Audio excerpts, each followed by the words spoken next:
21শে জুলাই ঠিক আগের দিন ধর্মতলায় পুলিশি বাধায় মমতার সঙ্গে দেখা হয়নি তৃণমূল প্রাক্তন জেলা সভাপতি অনুব্রত মণ্ডলের। মুখ ভার করে ফিরে যেতে হয়েছিল তাকে, কিন্তু রবিবার মুখ্যমন্ত্রী যখন পা রাখলেন বীরভূমের রাঙাবিতানে, হঠাৎ করে হাজির কেষ্ট। চপ মুড়ি মুঠোয় করে ঢুকলেন মুখ্যমন্ত্রীর ঘরে।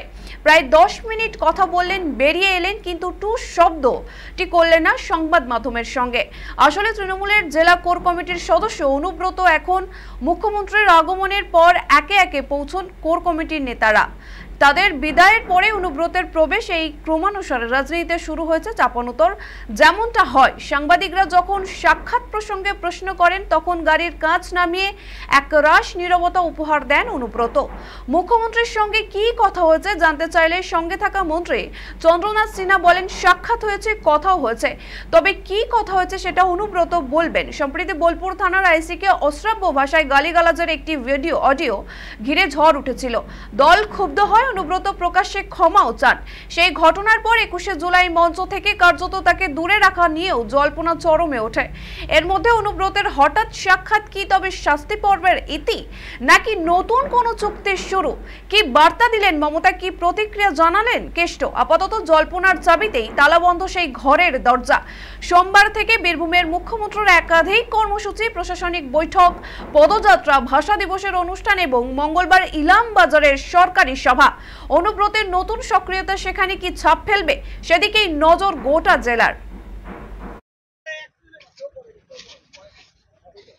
দাদা দেখা হয়েছে, আপনাদের সঙ্গে দেখা হয়েছে, কেষ্টদার সঙ্গে দেখা হয়েছে, কেষ্টদার সঙ্গে দেখা হয়েছে, কি বলেছেন, কিছু বলেছেন?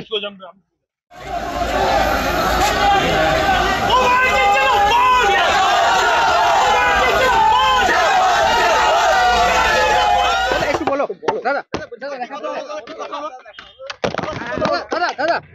দাদা দেখা হয়েছে, দাদা দেখা হয়েছে তোমার সঙ্গে। দাদা কে বললো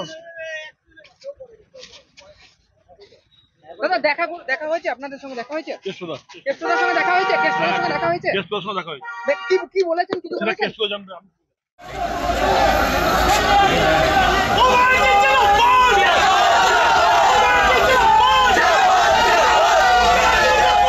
একটু বলো দাদা।